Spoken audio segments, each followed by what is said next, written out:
Oi, gente, tudo bem? Eu sou a Ana Luísa e, como já dito, o meu trabalho é Caminhos da Floresta, Fantasia e Sexualidade em Sonho de uma Noite de Verão, de William Shakespeare. A minha orientadora para esse projeto foi a professora Regina e a gente desenvolveu ele no grupo de literatura. Pode passar.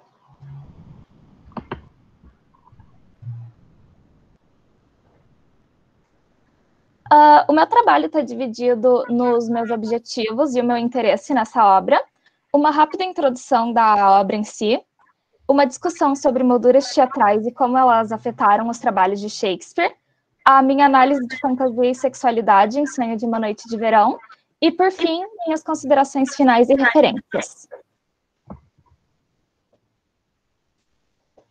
A minha vontade de analisar esse tema surgiu quando eu vi a produção de 2013 do Globe Theatre de Sonho de uma Noite de Verão, que foi estrelado pela Michelle Terry, que é a atual diretora artística do Globe. Ela é uma produção sem grandes artifícios e com um grande foco real nas palavras de Shakespeare, como é comum na maior parte das produções do Globe Theatre. Mas, mesmo assim, eu percebi que existia uma clara divisão entre os momentos em Atenas e os momentos na floresta, sem a necessidade de cenários ou de iluminação. Além disso, eu notei que existe uma exploração muito interessante dos desejos dos personagens como algo primal que é liberado na floresta. Então, o que eu quis fazer nesse trabalho foi estudar o plano teatral da floresta como uma exploração de sexualidade. Além disso, como o nosso grupo de pesquisa é focado em literatura fantástica, eu também quis relacionar os conceitos de fantasia estudados com a moldura da floresta, já que Sonho de uma Noite de Verão é uma obra fantástica, tanto com o folclore inglês da época, como fadas e tudo isso, e também mitologia grega, como Amazonas e a alusão à flor mágica do Cupido. Pode passar. Eu acho que todo mundo já ouviu pelo menos o título, Sonho de uma Noite de Verão, mas o que essa obra é, de fato? Ela é uma peça teatral que foi escrita por William Shakespeare em torno de 1595 ou 1596. Apesar de ser uma comédia, ela tem uma trama consideravelmente complexa e eu vou tentar resumir do melhor jeito para poder entender o resto da minha pesquisa. A história principal é de 4 jovens atenienses, Lissandro, Hérmia, Demétrio e Helena, que fogem para uma floresta mágica durante a noite. O rei e a rainha das fadas que moram nessa floresta estão brigando, e para pregar uma peça na sua esposa, o Oberon pede para que seu servo, Puck, ache uma flor mágica e faça Titânia se apaixonar por um homem enfeitiçado para ter uma cabeça de burro. Além disso, o Puck faz 2 dos jovens, que antes eram apaixonados pela Hérmia, se apaixonarem pela Helena. E os 4 se perseguem na floresta até que Puck remova o feitiço e tudo acabe com um final feliz. É através dessa magia e comédia que Shakespeare consegue explorar questões muito profundas sobre a natureza do amor na humanidade. Pode passar. Como Sonho de uma Noite de Verão é uma obra teatral, eu achei importante trazer essa perspectiva para o meu trabalho. E, para isso, eu usei a moldura teatral que o Irving Goffman propôs em seu trabalho de 1974, Frame Analysis. Nela, o Goffman fala que o teatro tem a intenção de providenciar o envolvimento dos espectadores por meio de representações e molduras da realidade. Pode passar. Isso aqui é uma citação direta do Goffman, e ele está descrevendo um momento em que as cortinas se abrem depois de uma apresentação, e pela primeira vez na noite, o público pode ver os atores como realmente atores e não como personagens. O que quer que tenha sido retratado no palco, agora é visto não como uma coisa real, mas como uma representação. Só um pouquinho, Ana. Cassi, eu acho que o teu áudio está aberto. Tem como talvez desligar ele para não dar interferência? Obrigada, querida. Desculpa, Ana. Tudo bem. E esse tema de moldura teatral é ecoado na própria Sonho de uma Noite de Verão. Por exemplo, no epílogo, o Puck se refere a si mesmo e aos outros atores como sombras e pede diretamente para o público. Plateia, não repreenda. Com perdão, tudo se emenda. Além disso, chamar atenção para a moldura teatral é algo comum com Shakespeare. Além do Puck, nós temos Nós temos, por exemplo, o coro no começo de Henrique V, que pede para a plateia imaginar o pequeno palco de madeira como grandes campos e batalhas. Ou então a Rosalind, em Como Gostais, ou Como Você Queira, em que ela chama a atenção não só para o fato que na época ela teria sido um ator homem, mas também que dar o epílogo para uma personagem feminina é algo que não era comum na época. Entretanto, em Sonho de uma Noite de Verão, Shakespeare não usa a moldura teatral apenas para fazer uma brincadeira desconstruindo ela. Ele também constrói duas grandes molduras contrastantes que servem não só para gerar tensão narrativa, mas como uma representação de dois grandes conceitos. Pode passar. Essas duas molduras são Atenas e a Floresta. Atenas é uma representação não só do mundo antigo, da Grécia clássica, mas também do mundo real e da época em que Shakespeare vivia. Ela tem regras claras e uma estrutura patriarcal. Já a Floresta é um mundo fantástico, com elementos mágicos e personagens do imaginário popular da época, como o Robin Goodfellow, que é uma figura que parece o Saci Pererê, por exemplo, da nossa mitologia. Além disso, é interessante notar que esses dois lugares também têm dois casais de líderes contrastantes. A peça abre em Atenas com as preparações do casamento do Teseu e da Hipólita, e a história sobre como o Teseu ganhou a Hipólita em uma batalha contra as Amazonas, já que ela costumava ser a antiga rainha amazona. Ela é uma relação que ecoa valores patriarcais de posse, que são reforçados logo depois, quando o pai de Hérmia alega ser o proprietário da filha, e ele pode condená-la à morte se ela não se casar com Demétrio, que é o homem que ele quer que ela case. Já a nossa introdução a Titânia e o Oberon na floresta acontece quando os dois estão em uma briga também. Entretanto, é muito mais claro que esses dois estão em níveis iguais da relação, e é a Titânia que dispensa a presença do Oberon enquanto ele continuar discordando com ela. Não existe uma disparidade gritante entre o feminino e o masculino na floresta da mesma maneira que existe em Atenas. Pode passar. No seu livro Introdução à Literatura Fantástica, o Todorov diz que o fantástico é a vacilação experimentada por um ser que não conhece mais que as leis naturais, frente a um acontecimento aparentemente sobrenatural. Ele também fala que a fantasia é um mundo entre o maravilhoso e o estranho, e, talvez mais importante para essa análise, uma vacilação entre o real e o imaginário. É essa vacilação, essa realidade em que você não sabe o que é real ou não, que permite que Shakespeare explore os desejos e as vontades sexuais de seus personagens durante o Sonho de uma Noite de Verão. Pode passar. A floresta, sim, vira uma figura de inversão e transgressão, e as expressões de desejo e sexualidade da peça estão diretamente ligadas com os elementos fantásticos. Por exemplo, o Demétrio e o Ilissandro se apaixonam magicamente por Helena e causam sentimentos de fúria e confusão nas outras duas garotas.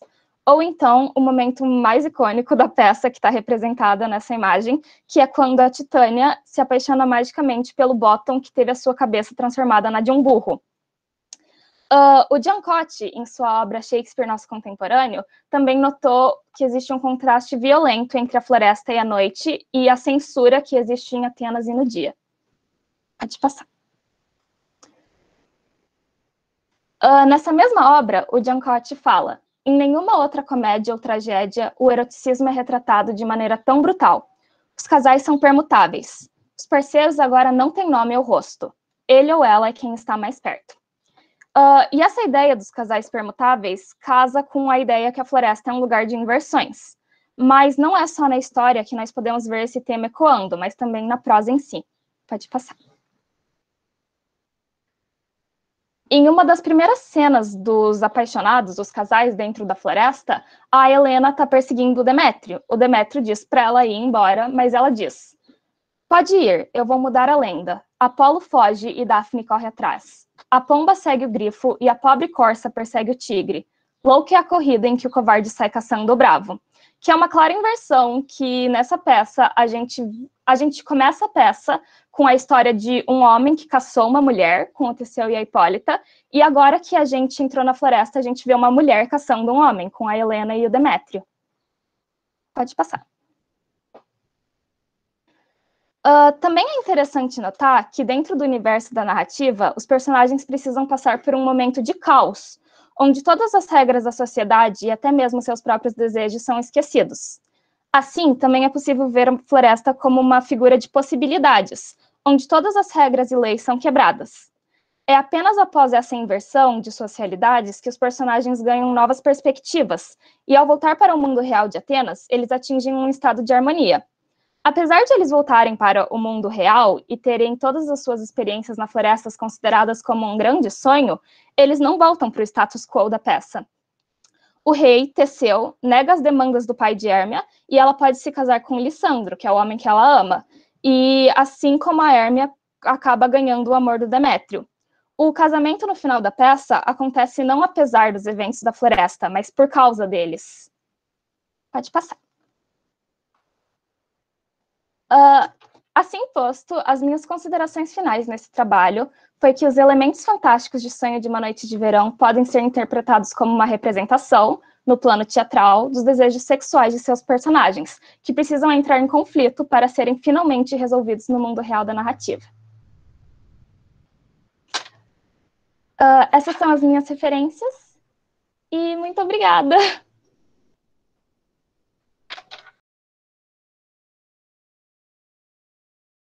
Ana, parabéns, viu? Deu tudo certo, Obrigada, né? prof. Acho que a tua apresentação, ela mostra o quanto você gosta dessa peça, né? O quanto você gosta de Shakespeare, estudar, então você está de parabéns. Muito bonito mesmo, né?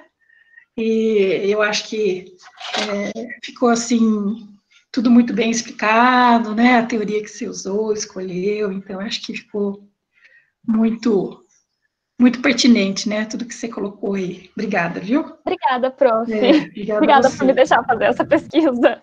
Imagina, eu não tenho que deixar nada, que isso? Eu acho assim, as pessoas vêm para o grupo de estudos da gente, e elas têm uma proposta, e ela se encaixou perfeitamente, né, na proposta desse semestre, né, que era principalmente trabalhar com a literatura fantástica, né, que é a peça, então, né? A Jennifer está perguntando, então, eu tinha outras ideias, porque eu sabia que eu queria fazer Shakespeare, porque eu sou levemente obcecada. Mas eu tinha pensado em talvez fazer A Tempestade ou Macbeth, mas eu amo muito Sonho de uma Noite de Verão. Eu como particularmente também gosto muito dessa peça, né, Ana? Então não teve dificuldade nenhuma em aceitar o teu trabalho, imagina. E Shakespeare, e qualquer uma dessas peças que você citou, né, se você quisesse ter trabalhado, também encaixaria no viés do grupo, né, porque todos eles têm a questão do sobrenatural, né, do fantástico, então acho que a gente poderia ter trabalhado com qualquer uma delas e você teria, né, realmente dado conta de tudo, né, tá de parabéns. Obrigada. Muito obrigada mesmo. Tem uma pergunta lá do começo, do André. Ana, o André perguntou se você vai transformar essa pesquisa em um artigo. Talvez. Se eu fosse expandir essa pesquisa, eu talvez gostaria de, sei lá, pegar duas produções contrastantes e meio que ver o que elas fazem com esse tema de fantasia, ou até mesmo focar mais no elemento da floresta e falar de uma peça como As You Like It, que também usa a floresta como uma figura de inversão para os personagens. As produções são muito boas mesmo, as produções são extremamente diversificadas, né, Ana? E eu nunca vi uma produção ruim de Sonho de uma Noite de Verão. Eu acho que mesmo assim a pior companhia consegue fazer uma coisa linda com essa peça. Pois é. É uma peça que ela é muito instigante, né? Justamente porque tem toda essa questão, né, do mundo das fadas, né? Todo esse sobrenatural. Então, é uma peça que as pessoas brincam muito com ela, né? Sim. E eu acho que ela dá muito certo por isso, né? Se quiser fazer o artigo, a gente conversa, né? Lógico, a gente vai conversar. Né? Mas eu acho que é uma coisa assim, que é uma pesquisa que realmente, se você trazer outros elementos, né? Os filmes, aí vai enriquecer bastante também, né? Então, a Jennifer perguntou, eu nunca vi uma produção de rua, eu já vi várias produções em teatros, até em Curitiba e em outras cidades, mas eu nunca vi uma produção de rua, eu queria muito. Para mim, Shakespeare fazendo teatro de rua é incrível. Eu já vi uma produção a céu aberto. Então, eu comentei Mas porque não aqui, no né? festival de teatro daqui, eu acho que faz uns... Eu estava na faculdade ainda, para você ver, então acho que devia ser 2009, não sei, teve um festival de teatro que teve ali bem na 15, perto do prédio histórico, sabe? E eles pegaram os elementos, as árvores dali para se esconder, né, atrás, e daí achei que foi bem interessante, então por isso que eu perguntei, né? Pode ser bacana, né? Sim, sim. É uma peça muito bonita. E porque ela é uma peça muito lúdica, né? Assim, não é aquela tragédia pesada, né? Então é uma peça que você assiste, tem tantos elementos importantes e trata sobre tantas coisas, né? A questão do amor, né? Aquela dificuldade toda. Então é uma peça que realmente ela tem essa característica de envolver muito o espectador ou então o leitor, né? Nessas, assim, vamos dizer assim, a questão da magia, né, a questão da brincadeira que está por trás de tudo aquilo, e a dificuldade daqueles amantes, né, de realmente se entenderem, é bem interessante mesmo.